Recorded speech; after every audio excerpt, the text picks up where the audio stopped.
Say it. Sing out!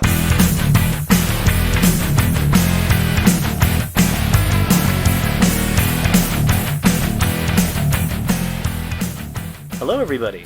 Welcome to the bonus round. Hello. Hello. Today, we're returning to a theme from one of our first episodes, our third bonus round to be exact, and that is spin-off games. Really? And was it our third one? Jesus. It was it was our third one. We're at like 10 now? I think, this might be our 11th, I believe. Yes. 10 in? Pretty good. But yeah, so revisiting an old one, I think it's the first time we've ever revisited a theme from one of our bonus rounds. So I guess this is pretty apt for just going past 10 now. But yeah, I was thinking about spin-off games, I guess specifically because, I don't know, I've been so interested in them after seeing what they were able to do with Hyrule Warriors Age of Calamity, and how that game has almost like transcended its nature as a spin-off And become its own franchise. Become its own thing, because it's, with the exception of some of the other Warrior Musou games, I genuinely thought Hyrule Warriors was going to be a standalone thing. So I'm shocked that this is coming out. Yeah, well, I mean, Hyrule Warriors was already a feat of, excellence, I guess. I've never it's owned a really the game. good I've only played it for a bit, but I was like, holy shit, this is fun to play. Yeah, and I generally don't played it Musou on the games. Yeah, no, that's the thing. I'm not a huge fan of them either, and I've played it on the Wii U, the original version when it came out. It was okay. I got it on the 3DS, and I liked it a lot better there. Yeah.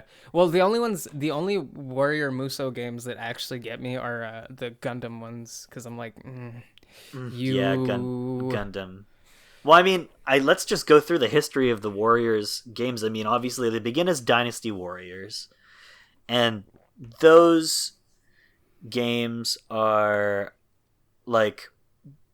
basically like all the other Musou games, except they have characters from usually Chinese or Japanese history. Yeah. So characters from the Romance of the Three Kingdoms and the Jidaigeki era of Japanese history and stuff like that. Yeah. So it's usually historical fighters, but this series kind of started spinning off in 2007, and I think the Gundam ones were the first ones. Yes, they were. I have a fond memory of going to a Blockbuster with my mom to rent horror movies at the ripe age of 11. And instead renting Dynasty Warriors Gundam. No, we were gonna do both. But this is actually a very I don't know why it stuck with me so hard, because it's such a fucking nothing memory. But we were going, and I saw the Gundam thing, and I was obsessed with Gundam by this time, right? Because my dad had gotten a couple VHSs from a local game/anime store in Granby, and I was just like, oh, cool, giant robots and the horrors of war. I love it. my favorite. My 11-year-old mind can't get enough. And yeah, I saw that, and I was like, oh man, wow, there's a fucking Gundam game. Holy shit, I'm so excited. And she's like, oh, okay. And then we get to the counter, and for some fucking I don't know what reason, she was like, no, I'll put the game back. We're not gonna Maybe she saw the rating. No, I don't know what it is. That's weird. Yeah, because I was playing Resident Evil. She didn't really care about it. Yeah, no, I suppose not, eh? Yeah. Yeah. We rented horror movies, and I was like, why? And she's like, just put it back. We're not getting it. And it's like, okay. And I never got to play the first one because of that. And it's one of those weird memories that just stuck with me. And I bring it up every Christmas, and she's like, man, that really fucking stuck with you, huh? I was like, yeah, I don't know why. Got him. I just really wanted to play Gundam, Mom. Jesus. God damn. Well, that's an interesting place to start, because you get the Gundam ones, and I guess from there on, they were so successful. Oh yeah. That they were just like, why don't we do Musou crossovers with everything? Berserk. They did one where they combined the Dynasty and Samurai Warriors games together. Yeah. And that's Warriors Orochi, and that came out the same year as Dynasty Warriors Gundam. And then they did a bunch of anime ones, so there's the Fist of the North Star Ken's Rage, which is a 2010 Warriors game that's Fist of the North Star themed. I did not know about that. There's the Pirate Warriors games, which I hear are really good, especially One Piece Pirate Warriors 4. Yeah. which I'm actually kind of considering getting because it seems really good. And it follows apparently the story of One Piece all the way up to like the Wano arc, which is pretty crazy to think that they stuffed all that in one game. So that's pretty impressive, and I'm kind of curious. And then there's like a Berserk one. Yeah, the Berserk one apparently is a piece of shit. Yeah, and it never goes on good. sale. I was like, I'll pick it up if it dips under $10, but it never goes under like 50, which sucks. That one I heard was not good. There's apparently a Japanese exclusive Arslan Saga one. I don't know if you know anything about Arslan. Nope.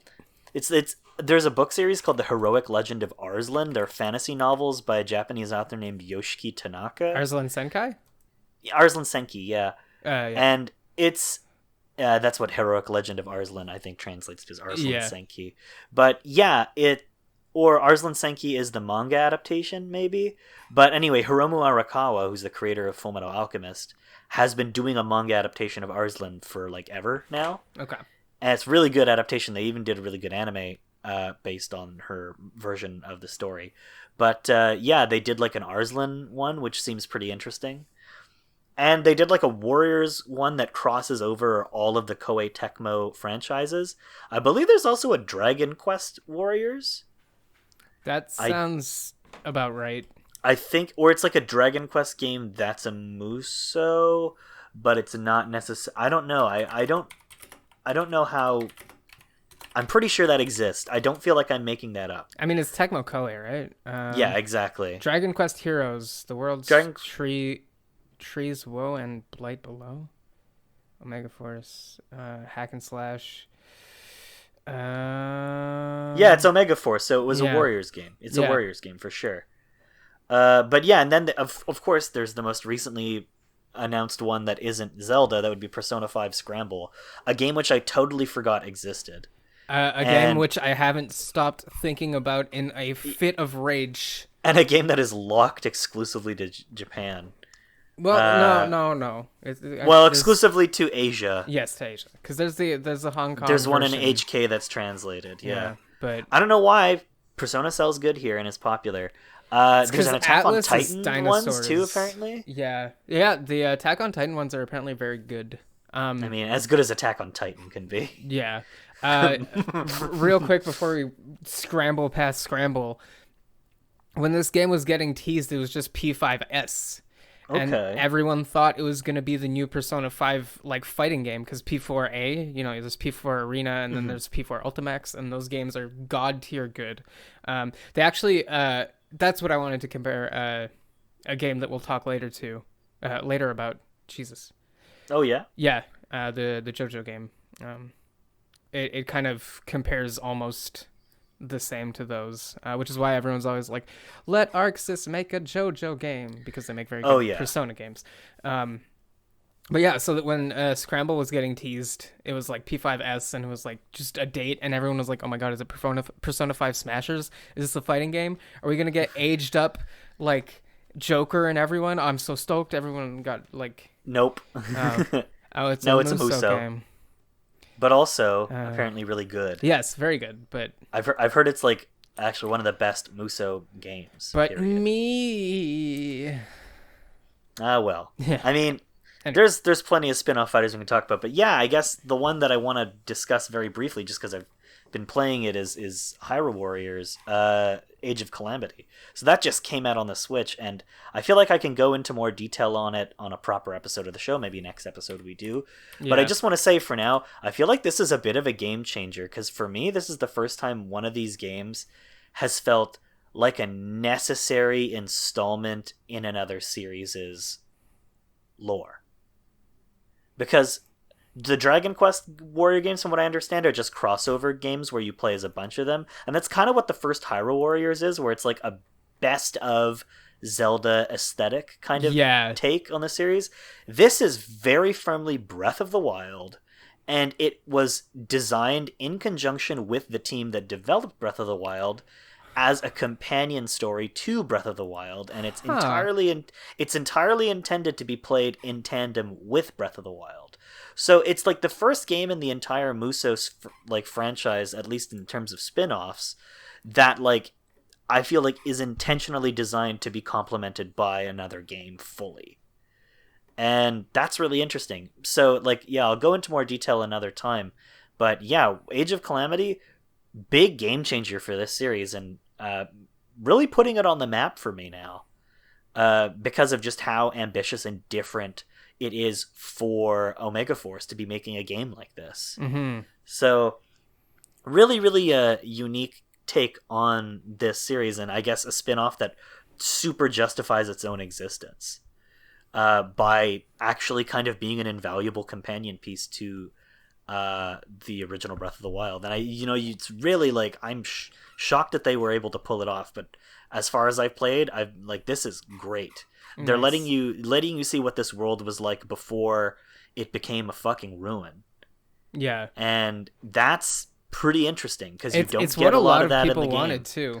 It is. People are curious to see, because that version of Hyrule is really interesting, and the world building is super good. Well, yeah, I even remember what little I played of Breath of the Wild. I almost said Hyrule Warriors, but what little I've played of Breath of the Wild, I remember going to some spots and I was like, oh, this is the Ocarina of Time fucking, like, yeah, castle. That's the Temple of Time. Yeah, what the fuck? Mm-hmm. What is going on here? It's really unique in that sense, and like I said, just totally justifies its own existence. So yeah, Breath of the Wild, and its companion Musou game. Who would have thought? But yeah, so the Warriors games, I guess, are notable there. But yeah, you were talking about JoJo before. Let's slip into JoJo for a second, because you want to talk about some notable like fighting games that are spin-offs of other games, or kind of spin-off titles by developers that typically don't usually do those games, so they play in a similar style to their other stuff, but are kind of JoJo or whatever, in the same sense. At the same time, oh sorry, hold on. I'm gassy. JoJo, I guess, doesn't really have that many games to be compared to. I mean, there's Eyes of Heaven, and then there's the other like Arena Fighters. Yeah, there's a lot of 3D JoJo fighting games, that are kind of like vaguely, I want to say vaguely Soul Calibur-ish, but weirder and not as good. It's like it's Tekken, Soul Calibur. It has trouble. I feel like finding they're definitely less Tekken. Oh, they're very bad. They're very bad games.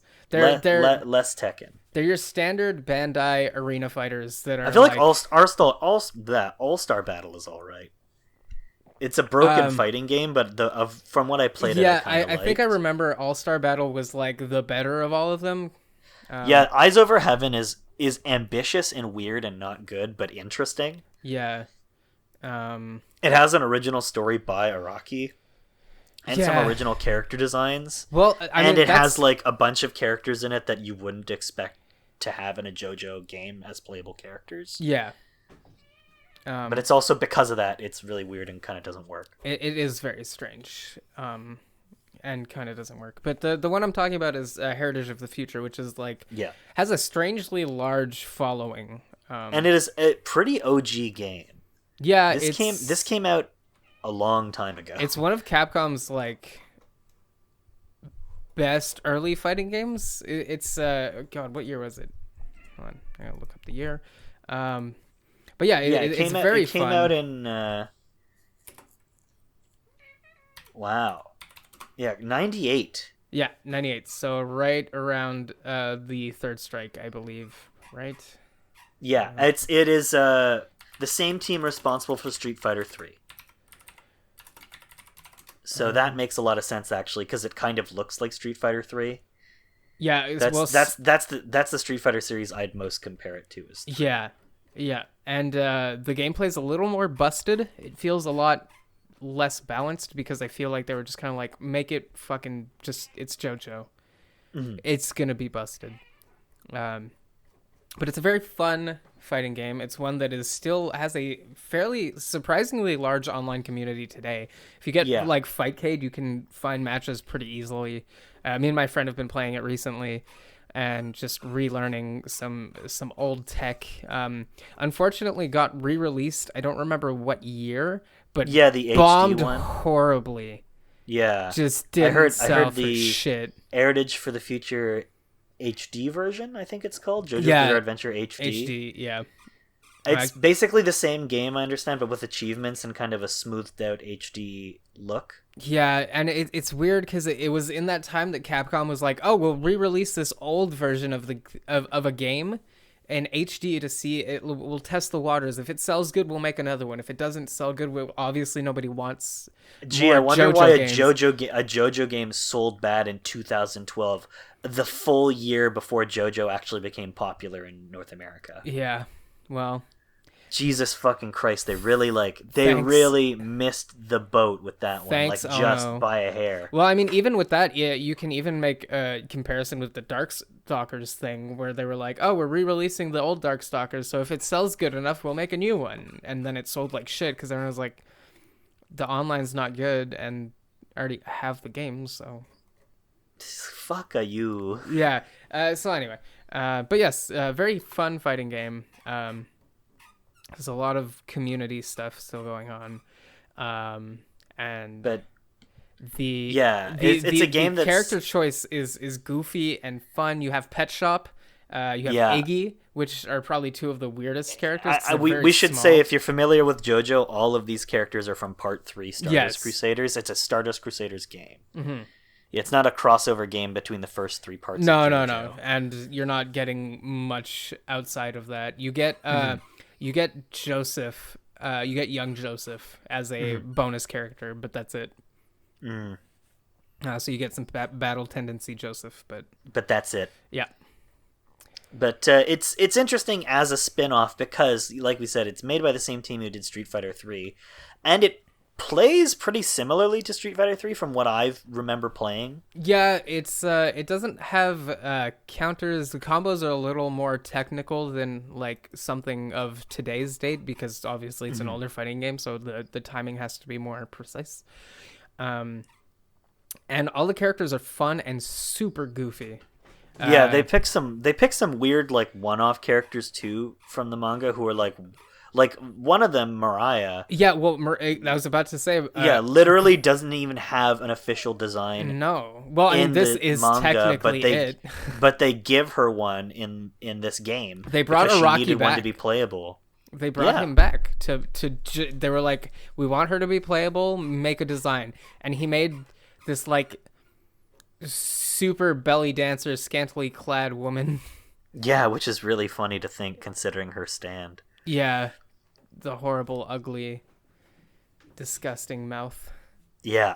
So it's a pretty unique little game, just kind of in its existence, and it's shocking that they never made even a formal sequel to it or anything during the time that they were like up and making all these really good 2D fighters. Like it's ridiculous. Peak arcade fighter time. Yeah. And they didn't make another one. And like this is one of those ones that's busted, but that's kind of what you want in fighting games. I think we've talked about this a couple of times where I was like, yeah, sometimes a busted game is fun. Yeah, like if you have a 2-balanced game, you have Street Fighter 5, and then you just see the same things over basically. Like some hype shit can happen, and if you like Street Fighter 5, I like Street Fighter 5. I'm not gonna lie, I do. I really do. The online sucks.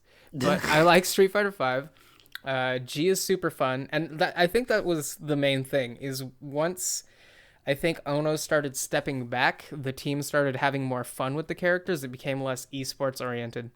You know what? No, sorry. That's a tangent for another time. Yeah, it's a tangent I think I've already done like 4 times now, but. And in terms of like fighting game spin-offs of other series that play similarly to the games from the main series, Dbz Fighters. Yes. What more can be said about it, really? But it is effectively an Arxis fighter, but with the Dbz skin slapped over it. Yes, it's technically Marvel, but a little weirder. Because you have super dashing, of course, because Super Saiyans, and there's a bunch of goofy shit in that game, but it's very... It's one of those games where you're either bullying someone or you're getting bullied. A bit like Power Rangers, where if you're playing someone who knows what the fuck they're doing, you're basically not playing the game. Like, just put your controller down, let the round end, walk away. And walk away from this match and just try and forget it ever happened. Or at least like try to hold back and see if like the combo drops, and then just like wait and see if you can get a button in and then start your shit. But it's basically just a huge cat and mouse game. But Yes. I think probably one of the more successful fighting games in recent years. I mean, people flock to it immediately because people in North America fucking love Dragon Ball, me included. As soon as this game was announced, which is what killed fucking Marvel vs. Capcom Infinite. Well, oh my god, murdered it dead. It's not what killed Marvel vs. Capcom, but it was the final nail in the coffin. Because the day Marvel MVCI released, Dragon Ball Fighters had their beta go up. Oops. Yup. Guess what everyone was playing? Gee, I wonder. The good-looking game that looks like the manga. So that's pretty fucking funny. I remember seeing people being like, "Oh, this game looks horrible. It looks so bad." I'm like, "What are you talking about? This is like probably the best-looking fighting game right now." And that was before Strive came out, obviously, because Strive now I think is just taking the cake. I mean, people are looking at the screenshots for Strive and they're freaking the fuck out because nothing should look this good. Yet it does. Yeah. But until Strive was announced, Fighters, I think, was holding the place and like, holy shit, look at this. Just look at this video game. Yeah. Your manga pages... How can something fucking look like that? Your manga pages are coming to life. And Namco released also... manga colorways for the fighting game, right? So like you have the manga coloring and it just looks so crisp and amazing. That's incredible. Mm-hmm. That they went fucking all out. There's a lot of love put in that game and the community's super strong and I love that game to death, but I don't have it installed right now because again, netcode. ArcSys is not good on the netcode. Yeah, I mean, hopefully they're improving though, because the netcode be good now. Hopefully. Yeah, I mean, we saw how those old Guilty Gears have like actual great netcode. Yeah, if plus R is for anything. So we'll see, but hopefully that turns out good because we want to see them put out more good games like that. And yeah, Dbz Fighters is a really interesting deviation from what they normally do. And like it's interesting that they've done it twice now because they did it with Persona as well. Yeah, which is in itself a spin-off of another franchise. You could even argue BlazBlue Cross Tag Battle also is kind of because it's also an ArcSys game. That's true, and that is a bunch of crossover characters from different ArcSys fighters. Yeah, you have Akatsuki Blitzkampf, you have Arcana Heart, you have Ruby. Mm-hmm. Fucking weird that Ruby is in there, but like the 4 main characters from Ruby. Ruby's busted as shit too. That's really funny. Mm-hmm. But yeah, it's interesting that they're making strange games like this now. You know what else is a strange game? Cool to see where they're going. What's a strange game? Wario Lands. Wario Land is a strange game. And actually, it's a game that I love to death. It's one of the only original Game Boy games I actually physically own. And I'm proud to say I own it because I love that game. So, what do you know about the history of the Mario Land games, Ben? Not much, honestly. Mario's one of those franchises that I've played many entries, and I have, like, my couple of favorites, but it's not, like... one that I followed super closely. Like, okay. I know there's some weird goofy shit with the re-releases on Game Boy. I know that, like, Yeah, yes, there are. It's just, it's strange. I like every Mario game I've played, though. That's good. That's a good standard to have for the series. Exactly. It's like one of those games, the only one I was very looking forward to, I think, ever, was Odyssey. Which is great. Yeah, it's amazing. I'll say. It's a really fun good. game. I had an amazing time. So Wario is a spin-off of Mario in a lot of different ways. So the Mario Land games are the original Game Boy's Mario games. The first one, Super Mario Land, and the second one, Super Mario Land 2, were both made by Nintendo Research and Development 1. That's the same team that actually designed the Game Boy. And it was programmed by them and made by them to be like bite-sized Mario games on the Game Boy. Mm-hmm. Mario Land 1 is a weird little game that has like side-scrolling shmup levels and stuff in it too. And the worlds are like based on real places like the Bermuda Triangle and Egypt and Easter Island. Yeah. And China, the last world is based on China and has like a dinky little like funny Chinese music in the background. The music in those games are amazing. The first game is composed by Hirokazu Tanaka, who's like one of the most famous game composers of all time. Metroid, for Christ's sake. And also the second game is like this weird... It feels a lot more similar to something like Super Mario World. And it even has the Mario World sprites, but on Game Boy, so they're blown up to be huge, which is really funny. Oh, God. It's a good game, though. I really do like that game. Mm. And music is composed by Kazumi Totaka, the guy who does the music for Animal Crossing. Oh. So it's really got a really neat little soundtrack as well. That's fucking it's a lot of, great. It's cool. It's a lot of variations on the same themes. I think I talked a little bit about the pumpkin zone in that game on our on the Halloween episode, yeah. Halloween levels episode, because it's got a nice spooky Halloween vibe to it. But yeah, it's a weird game that's almost like a parody of a Mario game, and this is most exemplified, I think, in that the primary antagonist of the game is Wario, and Wario is like a big, weird caricature of Mario, but he's the exact opposite in every way, which is why I think he's called Wario, because the Warui is like evil, I think. Yeah. So he's evil Mario, Wario. But he's like greedy, and he is massive, and he's got a big goofy looking fucking head. He's a strange character in that game, but he's like the final boss, and the whole premise of that game is fighting him. And the whole premise of the game also kind of feels like they're taking the piss out of Mario, because you live on this, like the whole point of the game is Mario is retrieving his castle that he lives in, that is his house, from Wario, who has stolen it while he was off doing Wario Land. And there's like a giant mechanical statue of Mario on the island that's a level. There's a bunch of levels that are like set in space, and you're floating around in weird kind of zero gravity physics, but on Game Boy. Oh. They're weird. It's a weird game, but weirdest of all is the fact that the third Mario Land game is called Wario Land, and it's no longer a Mario game, even though the title of the first game is Super Mario Land 3 Wario Land. But not only is Mario no longer the protagonist and Wario is now the protagonist, but the game is like designed to be the polar opposite of a Mario game. So it's like not an athletic platformer where you're jumping on stuff. It's an exploratory side-scrolling platformer. Yeah. With an emphasis on treasure collecting and like building up Wario's personal wealth because he's a greedy bastard. And the first Wario Land game still at times feels like a Mario game, and that the rules of the game are similar enough, and that you can, if you're hit by an enemy, you shrink down to a little tiny size, and if you get power-ups, you get bigger. Yeah. But Wario Land 2 completely does away with lives as a whole, and changes the nature of how the game plays entirely by making it so that you don't really get power-ups, and Wario can't die, but you can alter the status of Wario's physicality and change how he traverses a level based on that. So a good example of this is like, okay, so Wario gets stung by a bee enemy.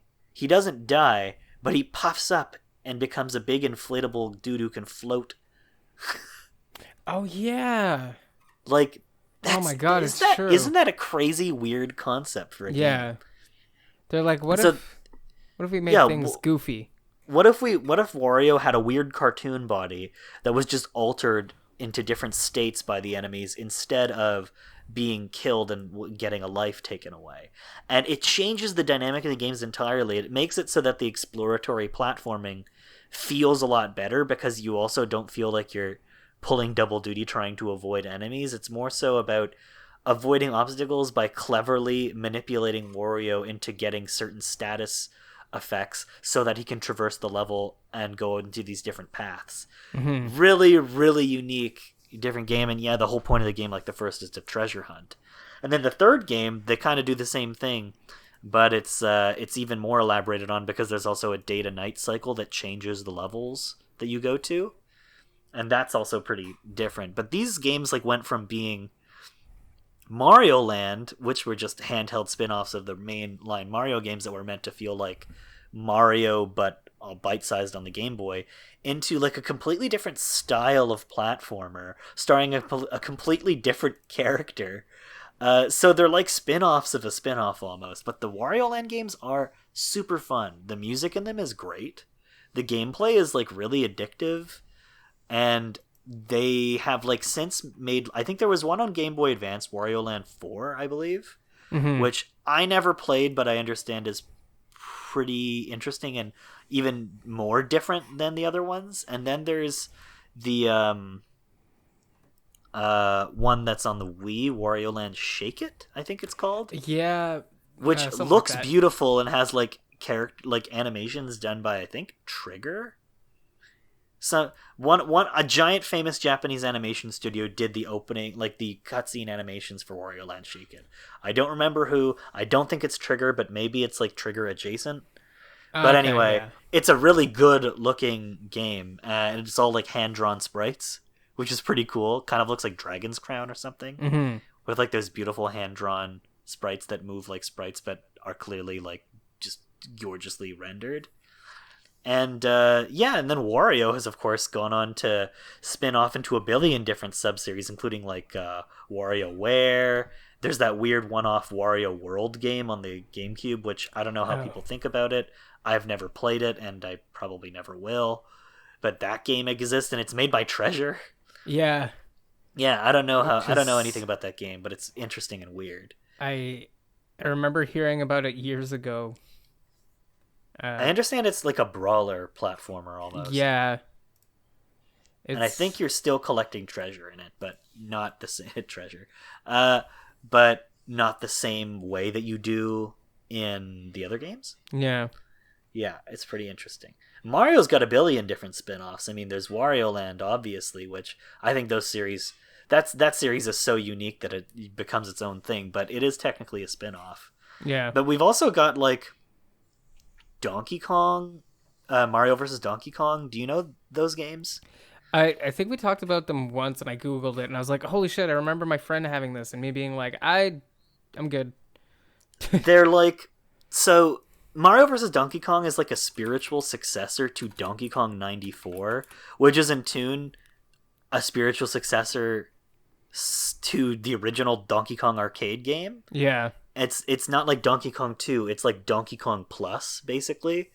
The premise of Donkey Kong 94 is that it's basically Donkey Kong on the arcade on Game Boy until you beat Donkey Kong on the arcade, and it suddenly becomes a puzzle platformer that plays completely differently, where the goal is still to get Pauline away from Donkey Kong, but you have to traverse levels and collect keys to open doors, and it's all about like figuring out the sequence to solve a level. So each level is like a one-screen arcade puzzle, and you have to find out how to solve it. So Mario vs. Donkey Kong is Donkey Kong 94, but on the Game Boy Advance. And it's really good. None of its sequels are good. Like, 0 of them are good. Yeah. But Mario vs. Donkey Kong itself is really, really great. It's a great version of the puzzle platforming that they introduced in Donkey Kong 94. And then they iterate on it even more by, like, doing these clever, differently styled levels where you're leading a bunch of these miniature Mario, like, action figures through a level that it's kind of like Lemmings almost. Lemmings mixed with a puzzle platformer, and you have to manipulate the level so that you can get all these mini Mario toys from like one end of the level to the other and don't lose a single one in the process. So it's pretty different. It's kind of a different idea for a game. And it works really, really well. And the boss fights against Donkey Kong are really unique and fun. It's a great game. It's kind of like Donkey Kong 94. You think you beat the game, and then suddenly there's like a whole other game after with like radically different and new levels. So they just had a whole fun time designing that one and figuring out different cool things to do in that kind of puzzle platforming style. But like, speaking of Donkey Kong spin-offs, let's talk about the Donkey Kong Country games, because those are spin-offs of Donkey Kong. Yeah. But they completely completely recontextualize who Donkey Kong the character is and do like their own thing. They're not even really made by Nintendo, but by Rare. Yeah. Some of the only good Rare games. Well, sorry to say. Yeah, one of the 4 good Rare games. Damn. We really like pissing off Rare fans. Yeah. But because it's true. But Donkey Kong Country is some good shit. Let's talk about that. Yeah, well, Donkey Kong Country 1's the one I only really have experience with. I had it on the SNES. And I think it's one of the games that's most baked into my mind. At least the first couple of levels. Full playthrough, I think I've only done it twice. You're tired? Yeah, it's getting late. But yeah, Donkey Kong Country has that special place as one of probably one of the best platformers. Not best aged. So. Not best aged. It ages a little rough. There's some I think bullshit. It's aged a little badly, but it's still fun. Yeah, it's still fun. But there are some times where you're like, oh, that's just... Oh. Damn you, Rare. Why would you make that hitbox like that? But anyway. Yeah, it's definitely one of the top platformers in my list. I spent many hours with the mostly first couple of levels because I was very young when I first had it. So World 1 is baked into my mind, and anything past that is kind of familiar but kind of hazy. It kind of mixes together. Also one of probably the best soundtracks in video gaming. Yeah, that's I think David Wise, I think, is the name of the composer. Yes. But it's really ethereal and beautiful, but kind of funky and groovy as well. Yeah, it's this weird mix of funk and kind of spooky. No one hasn't not heard it, right? I refuse to believe there's anyone who's I don't know what you're talking about. But it evokes a certain je ne sais quoi. I'd say so. And it's kind of an ingenious twist on I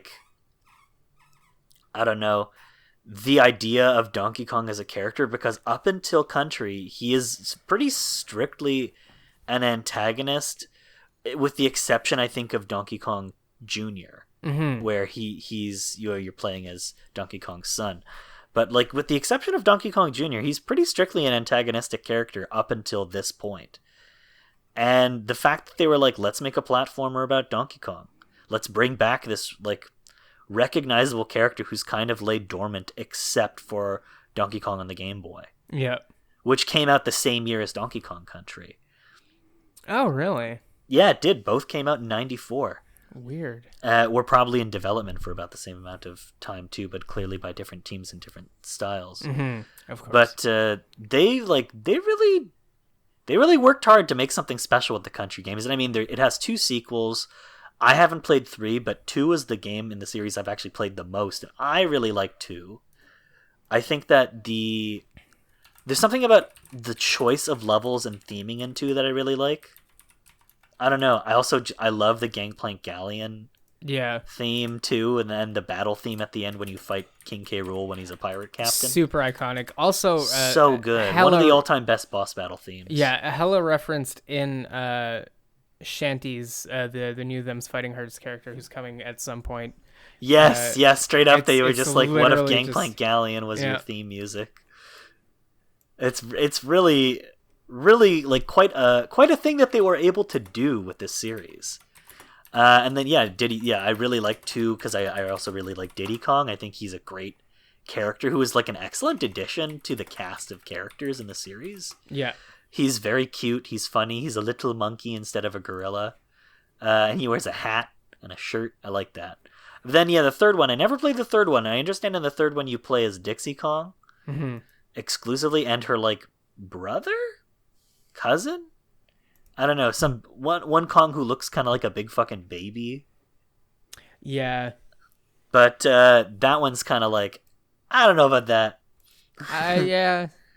I don't know about that game. The The later Donkey Kong, Anthony swears for Donkey Kong Country 2. Yeah, he likes it. He says it's better than the first one. Yeah, I agree. I think that's my favorite game. But what does he feel about 3? I think 3 is notoriously a piece of shit. Okay, that's what I think. I know that 3 has the fun idea of King K. Rool thinking he's fucking Frankenstein, which is kind of funny. Yeah, that's pretty goofy. But I feel, apart from that, doesn't have much going for it. I think that's basically unanimous, because I don't even remember talking about 3. I think he was like, "Oh, we don't talk about 3 in this house." Okay, that makes sense. I've always had the feeling 3 was notoriously kind of a dud, but I really like 2. 2 is like, I mean, the first game is 40 levels. 2 is 52 levels. You could play a level of that game every day for a year. Yeah. Like, that's pretty good, right? Yeah. It uses the SGI tech really good. I think it looks way better than the first game, because by this point they've kind of learned how to use the Silicon graphics chip to their most advantage. Well, I mean, that's the thing. The SGI chip is what convinced Nintendo to even let them make this. And this it Killer looks Instinct. really good as a result. Yeah, KI as well. That's true. Yeah.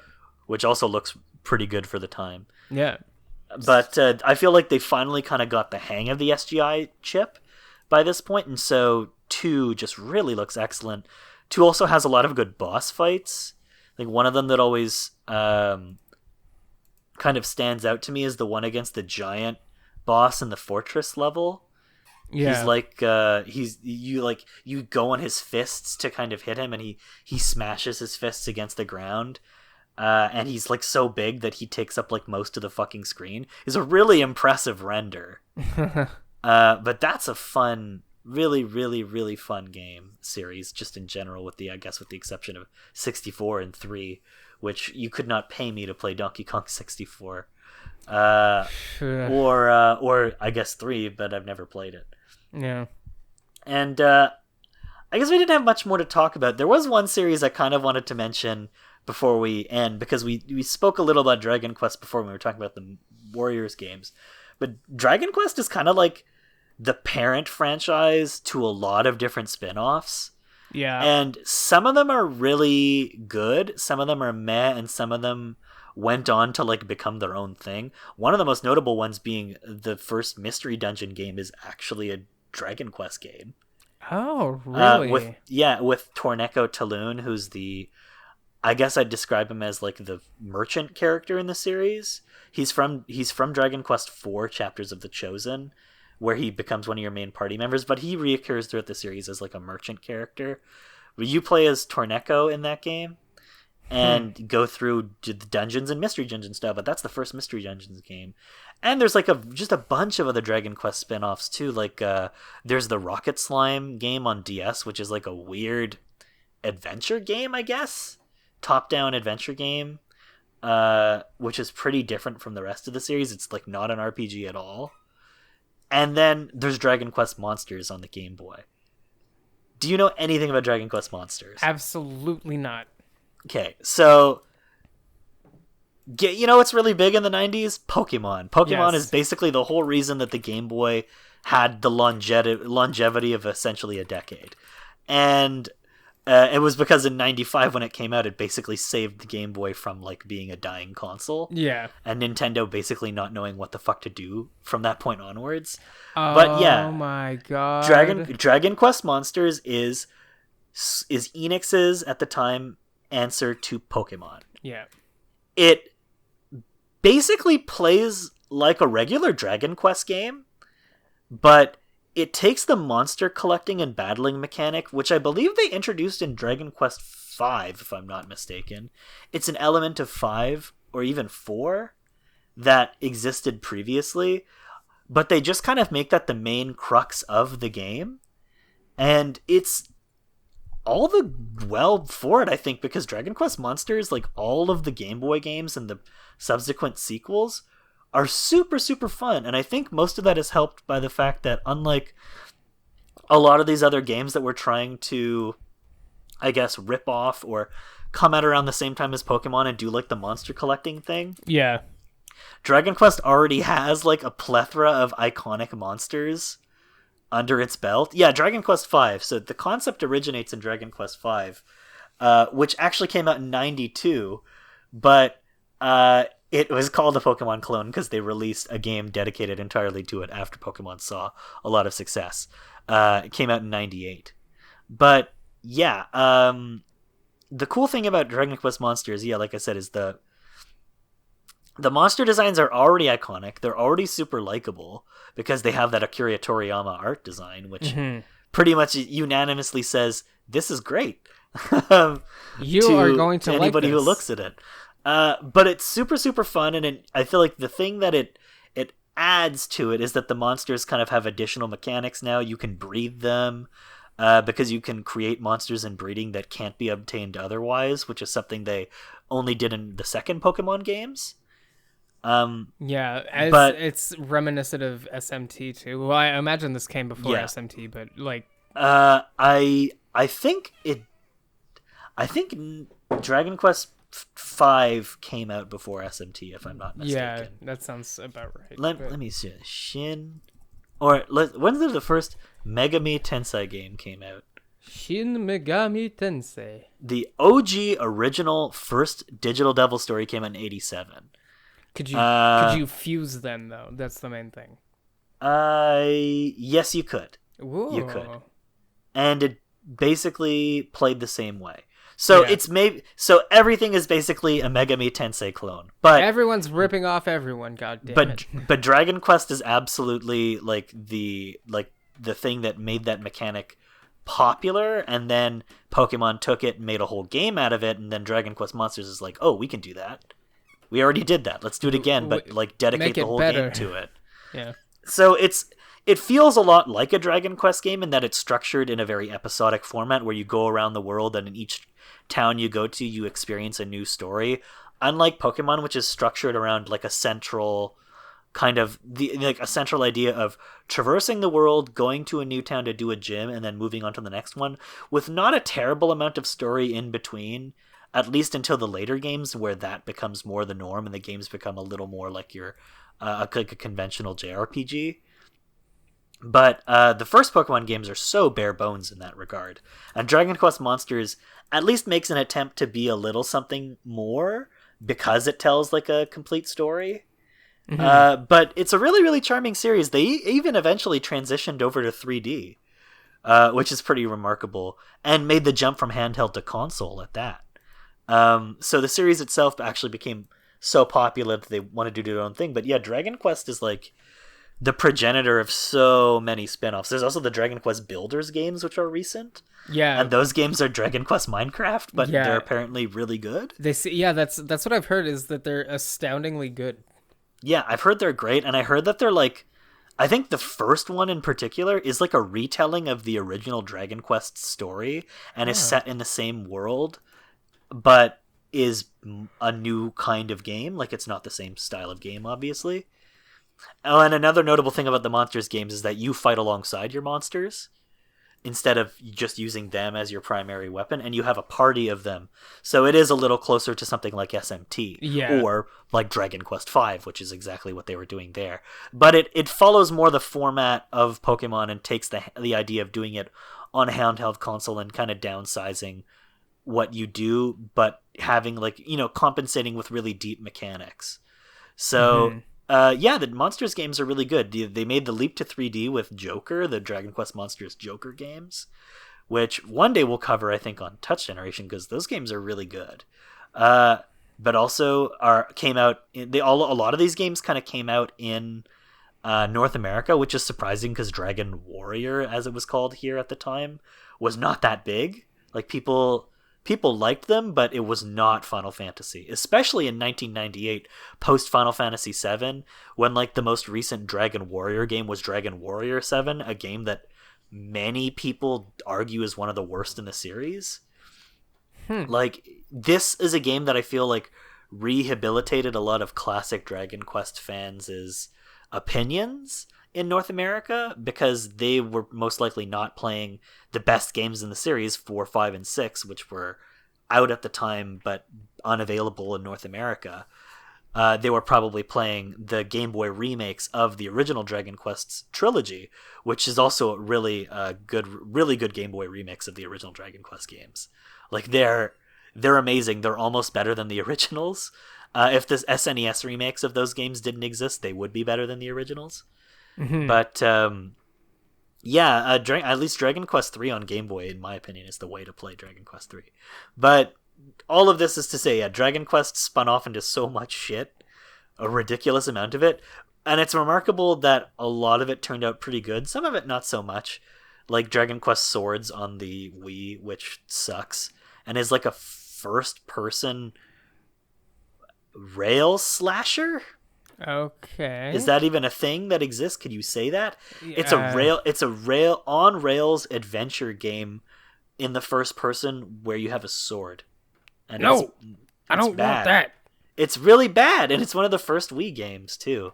Like one of the first major Wii Dragon Quest titles. I think the Wii only got Dragon Quest spin-offs. But yeah, really not a great game, but for the most part, Dragon Quest has been pretty hit with its spin-offs, because I feel like they put really good developers on them most of the time. Like Tensei are the ones that made the Monsters games, and Tensei just make good games. Like I think that's something that can be understood about them. And then when they made the switch to 3D, they got better devs to work on, and by that time they were Square Enix, so they have a bunch of other mini studios under their belt that can do good work like that. Square Enix is one of the biggest contributors to like the DS's library of very quality RPGs. Yeah, and even sports games. If you want to talk about Mario Hoops 3-on-3. Mm-hmm. But that is a pretty unique thing that they were able to do, and this game is good. So I feel like that's kind of it for now in terms of other spin-offs we can talk about. Yeah, well, we'll think up more, but... Yeah, we might have to really think for the next one. But I think that this was a pretty good, solid episode. Shorter than our last one, but also maybe that's better. Yeah. Because this is our 11th episode, and maybe we should be keeping tabs on ourselves. Maybe. But this was an interesting discussion. I feel like there's probably more to be said, but we just need to think about it. Yeah. Certainly glad to see that like a game like Hyrule Warriors Age of Calamity can almost transcend its status as a spin-off and be something so unique that it's considered complementary to the game that it's based on. Yeah. That's to me feels like the apex of what a spin-off can become. Yeah, you get stuff like Kingdom Hearts 2 where they become their own series, or Persona where they become their own series. That's what you want, right? Like you don't want your spin-off to be a spin-off and everyone just be like, eh. Exactly. You don't want people to think that it's fluff and not worth playing. And I feel Hyrule Warriors Age of Calamity really gets down to it in terms of it's not going to become its own franchise. It's very evidently not. I'm pretty sure they're not even interested in doing that. But they were interested in making a game that was complementary to Breath of the Wild whilst playing in a different manner and still exploring that world. And they did a really good job. It works super well. I can't wait to talk about that more. But would you say that Hyrule Warriors Age of Calamity fucks?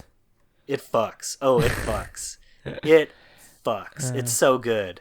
It's really I can't wait to talk more about it. But until then, I guess we'll leave everybody for now with go play Hyrule Warriors Age of Calamity if you want to play a great spin-off. Yeah, or play one of the Persona dancing games. Oh yeah. Oh man, we could that's in the docket for next episode. I have a couple of. There's definitely some rhythm game spin-offs we can talk about.